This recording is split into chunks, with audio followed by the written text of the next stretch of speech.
All right, so let's start this broadcast with a big story that's in fact come in from Pakistan. There are reports of multiple attacks that have taken place in the southwest Pakistan's Baluchistan province, in which at least about 27 people have been killed and 40 others have sustained serious injuries.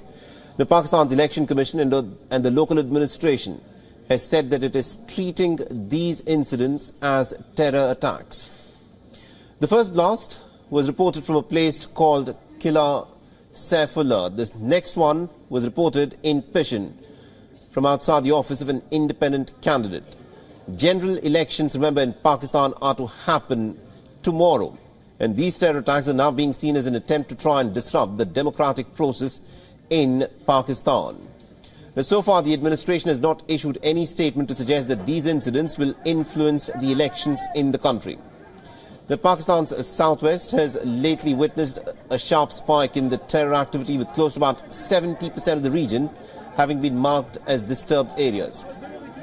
The Baloch separatist groups have been accused of armed violence and were recently at the center of an Iran-Pakistan face-off. Election campaigning concluded across Pakistan on Tuesday, with PMLN's Nawaz Sharif being seen as a front-runner to the top job in the country. Now, PPP's Bilawal Bhutto Zardari remains in the fray along with the jailed former Prime Minister Imran Khan. Now, earlier, the United Nations High Commissioner for Human Rights had expressed concerns over the violent incidents ahead of the elections. And according to the United Nations, the shadow of security threat remains particularly dark in certain areas like southwestern Baluchistan and northwestern Khyber Pakhtunkhwa provinces. But despite assurances by the interim government in charge, these explosions have also raised further concerns about security preparedness in the country, as about 120 million voters get ready to cast their vote.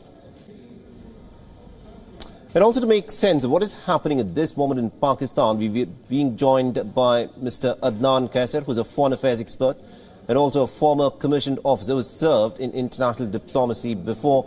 Now, Mr. Qaiser, thank you very much indeed for joining us from Islamabad. Now, what has been witnessed has been described by the Pakistani government as incidents of terror.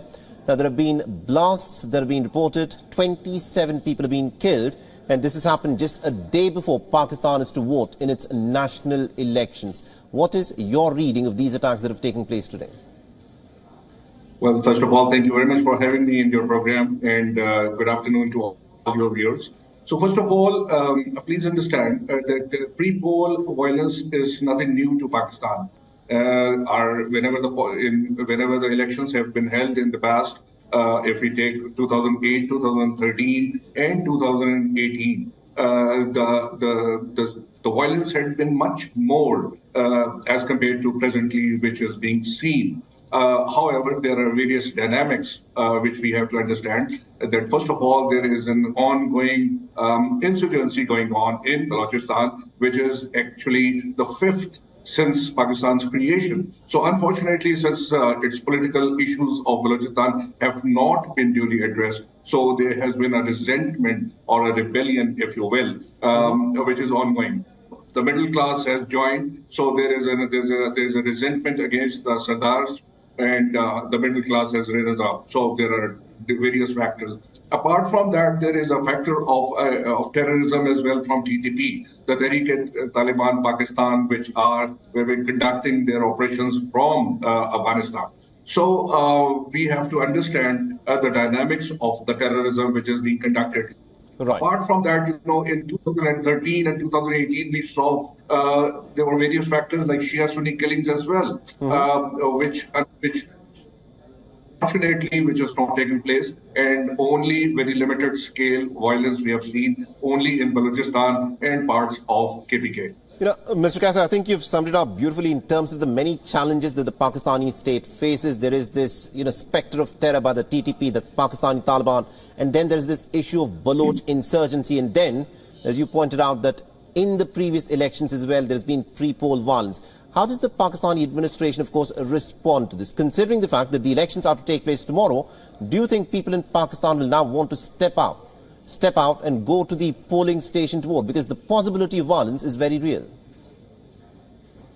First of all, I don't think, we have to disengage Baluchistan or KPK areas, the former tribal areas, from the rest of Pakistan, because the periphery areas are out of the control of Pakistan's administrative control presently as far as terrorism is concerned. Pakistan is not taking head-on this issue of terrorism.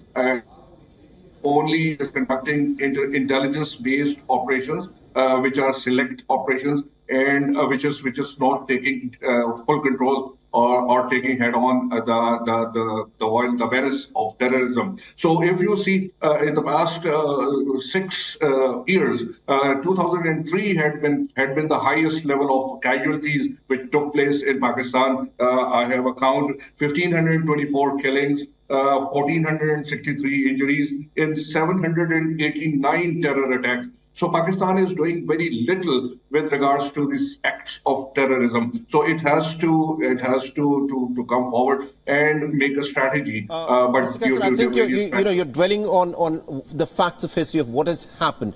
Now, the question that a lot of people would want to know is, because national elections are tomorrow, do you think these terror attacks will have an impact on the percentage of voters who will turn out at the polling stations? That's what a lot of people would want to know.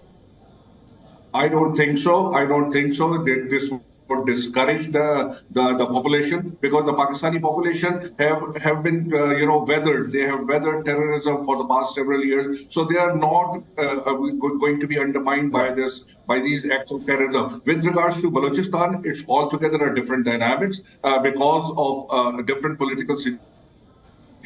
I am not sure about what the turnout would be, but in the rest of the country, I think people would come out in much numbers, and they're going to cast their votes. All right. I think you've summed it up beautifully there. Thank you very much indeed, Mr. Adnan Qaiser, for joining us and getting us that perspective there. My pleasure. Thank you very much for having me.